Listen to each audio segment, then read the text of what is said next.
Chapter 10. Poof! Poof! I materialize crouched on my haunches here in Warwing's main building, right in front of Runcita's locker. Fribby made it to the button after all, and the button must have still been set to Runcita's coordinates. I look around at my new surroundings here inside Warwing's central campus, not quite believing it. I grin a beak full of fangs, thinking about how close I came to getting my candle snuffed out just now by that depraved dragon Rexro. I sure wish I could see the look on his monstrous, scaly green face as he flies through the empty space where I was just a second ago on the teleportation pad. I bet all those other cadets hanging around out there in the lava pits are snorting and hooting and howling at him right now as he picks himself up off the ground. And for a second I worry that Rexro will turn around and go after Fribby, but then I realize the robot will have a 30-yard head start on him. Plus, he'll be all pooped and tuckered out from the energy he's just expended trying to murder me. And heck, that robot is so ornery I'm sure she could put up a good fight, even if they were on equal footing. But now that he'll be all tired and confused, Rexro won't be a match for Miss Cyberscales. Fribby will be fine. Fribby will be more than fine. Fribby will prevail. But just in case, I whip out my power staff and send a message to Fribby. "Thanks, chick. I owe you big time. That was super cool. I'm in front of Runcita's locker right now. She was just here, so I'll track her down soon. Are you doing okay?" And then I think, maybe I've got the makings of a terrible after all, and maybe I can still get Runcita to be my queen for egg harvest. Suddenly there's a white-hot flash in my brain. Then, without really knowing why I'm doing it, I squirt black smoke out my nostrils and start singing a Will to Power poem. The secret of life is, when in doubt, be terrible, because true happiness can only come to you by making someone else's life unbearable.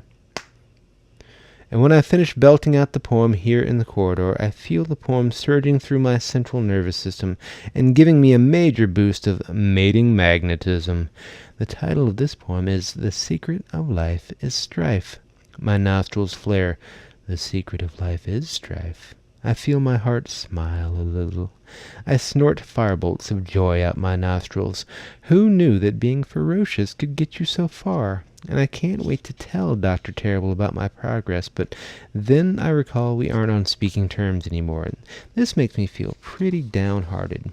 But not so downhearted that I can't still be happy about my progress. Plus, I don't have time to think about this stuff anyway, because I have to find Runcita pronto. I'm on my queen quest. I glance around to get my bearings. Where is my queen? Now, the corridor is jammed with cadets getting ready for their first period classes. Above me, the airspace is choked with flying dragons. Down here on the ground, fools and chicks are hooting at each other and laughing, and the sound of deranged dragons slamming their lockers shut ring out in the corridor like rifle shots. I wave my scaly snout and take a couple sniffs around Runcita's locker, and I get a fresh, juicy whiff of her. I can tell she's just been here, maybe even as recently as just a few seconds ago.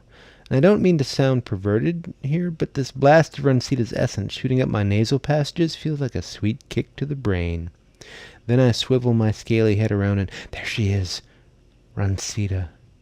My God, she's looking even more scaly and gorgeous than when I saw her out in the lava pits. And it takes everything I have not to faint at the sight of her. Runcita.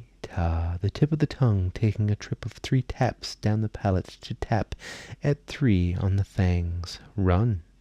See. Ta. She's right there, maybe 20 feet down the hall. I can't believe it. She's just squatting there, jabbering to some crusty older dragon fool. But I take a closer look and realize it's not just some older crusty dragon fool she's talking to. It's her dad, Dean Floop. Dean Floop. Holy crap. And the demented and dangerous Dean Floop is jabbering on to his daughter Runcita, waving his talons around, and his tail is whisking back and forth. The Dean is wearing the eye patch over his left eye, from where Dr. Terrible blinded him last night out on the campus quad during the Rage Fest. Holy crap. All the other cadets are keeping a wide berth from Dean Floop as he stands there whipping his spiked tail around in the corridor and talking to Runcita. Now, I can't be certain, but it sure as heck looks like Runcita doesn't care much for her dad. I mean, the vibe she's throwing him right now is, hurry and wrap this up and get out of my scaly green face. You figure Runcita knows what a treacherous scoundrel her dad is, so I just hang back, watching the two of them jabbering back and forth.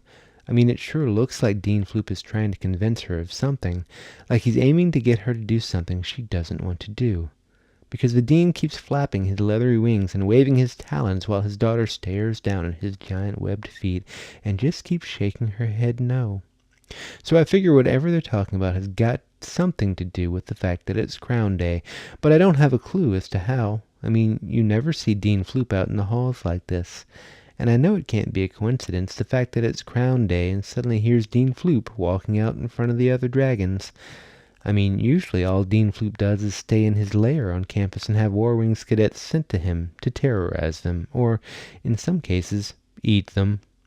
So I figure that I'll just have to wait for the two of them to finish jabbering, because I'm sure as heck not about to go up to Runcita with the Dean standing there. I'll just have to wait for them to finish and for Dean Floop to turn and fly off. Then I'll go up to my darling Runcita and offer her my crown and ask her to be my queen for egg harvest. But as I'm thinking this, suddenly Dean Floop turns and points a murderous-looking index claw right at my scaly butt while he speaks to Runcita, and she follows his claw with her gaze, and for a second her green eyes light on me, and my toe claws shudder, and I instantly duck down behind a group of cadets out of sight. Holy crap, was Dean Floop pointing at me? Did Runcita just glance over at me?